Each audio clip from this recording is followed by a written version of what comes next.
Israel और Hezbollah के बीच युद्ध विराम होने के बाद ऐसी उम्मीद जगी थी कि मिडिल ईस्ट में आने वाले वक्त में शांति बहाल हो सकती है, लेकिन मौजूदा हालातों को देखकर ऐसा लगता है कि मिडिल ईस्ट की आग अब और ज़्यादा भड़क चुकी है, जो गाज़ा, लेबनान होते हुए अब सीरिया तक पहुंच चुकी है। जी हाँ, हम बात कर रहे हैं सीरिया में छिड़े गृह युद्ध की, जिसकी वजह से मौजूदा राष्ट्रपति बशर अल असद की कुर्सी खतरे में है।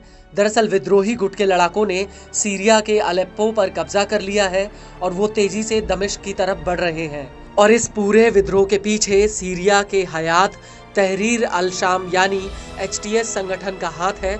लेकिन अब सीरिया के एक अखबार ने दावा किया है कि इदलिब में HTS के हेडक्वार्टर पर हमले में HTS के मुखिया अबू मोहम्मद अल जुलानी की मौत हो गई है, लेकिन अभी तक जुलानी की मौत की पुष्टि नहीं हो पाई। और इस सब के बीच अब सीरिया में क्या होने वाला है ये किसी को नहीं पता।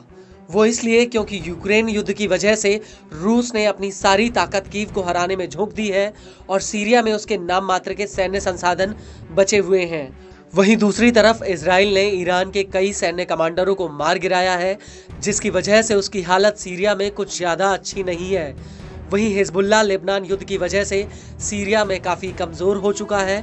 वहीं दूसरी तरफ इजराइल और अमेरिका पूरे हालातों पर बेहद ही करीब से नज़र बनाए हुए हैं। लेकिन बड़ी बात यह है कि जिस गुट की वजह से सीरिया में विद्रोह की आग लगी है, वो HTS पहले अलकायदा से जुड़ा रहा और HTS के मुखिया जुलानी से अल असद की सरकार को सबसे बड़ा खतरा है। हालांकि इस लड़ाई के पीछे शिया और सुन्नी का पहलू भी हावी हो रहा है, क्योंकि जुलानी सुन्नी है तो राष्ट्रपति असद शिया मुस्लिम है और इसी वजह से शिया बहुल ईरान भी असद के साथ खुलकर खड़ा हुआ है। मौजूदा समय में HTS ने सीरिया के इदलिब, अलेप्पो और हमा के कई गांवों पर कब्जा कर लिया है। HTS का मुखिया और कमांडर अबू मोहम्मद अल जुलानी है। हालांकि जुलानी की मौत को लेकर अभी कोई ठोस जानकारी सामने नहीं आई है, लेकिन वो जुलानी ही है जिसने एक ही झटके में रूस, ईरान और इराकी सेना को बैकफुट पर ला दिया है। ऐसे में बड़ा सवाल उठता है कि आखिर जुलानी कौन है। तो आपको बता दें कि जुलानी को लेकर अरब मीडिया का कहना है कि उसका जन्म 1981 या 1982 में हुआ था। वो इदलिब में पला बढ़ा और जब 2003 में अमेरिका ने इजराइल पर हमला किया तो वो मेडिकल की पढ़ाई बीच में ही छोड़कर अलकायदा के साथ जुड़ गया।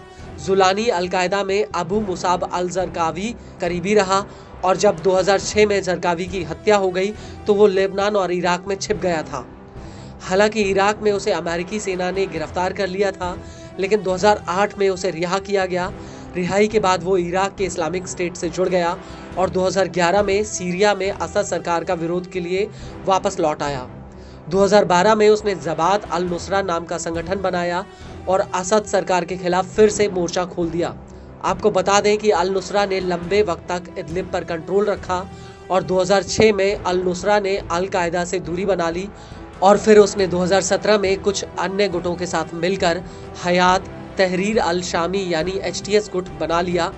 और अब HTS के मुखिया अबू मोहम्मद अल जुलानी को लेकर अरब मीडिया का कहना है कि रूसी एयर स्ट्राइक में उसकी मौत हो गई है। रूसी मीडिया के मुताबिक 1 दिसंबर 2024 की सुबह रूसी एयरफोर्स ने सीरियाई सेना के समर्थन में विद्रोहियों के ऊपर हवाई हमले किए। यह हमले अलेप्पो और इदलिब प्रांत में हुए, जहां पर HTS के सैन्य जमावड़े, कमांड पोस्ट, हथियार डिपो और आर्टिलरी पोजीशन को निशाना बनाया गया। अरब मीडिया के मुताबिक इन हमलों में जुलानी की मौत हो गई है और जुलानी की मौत के बाद सीरिया में आगे क्या होगा इसको लेकर कुछ कहा नहीं जा सकता, क्योंकि वो जुलानी ही है जो इतने वर्षों से असद सरकार के खिलाफ मोर्चा खोले हुए है। लेकिन बड़ी बात यह है कि अभी तक किसी ने भी जुलानी की मौत को लेकर कोई ठोस जानकारी नहीं दी है।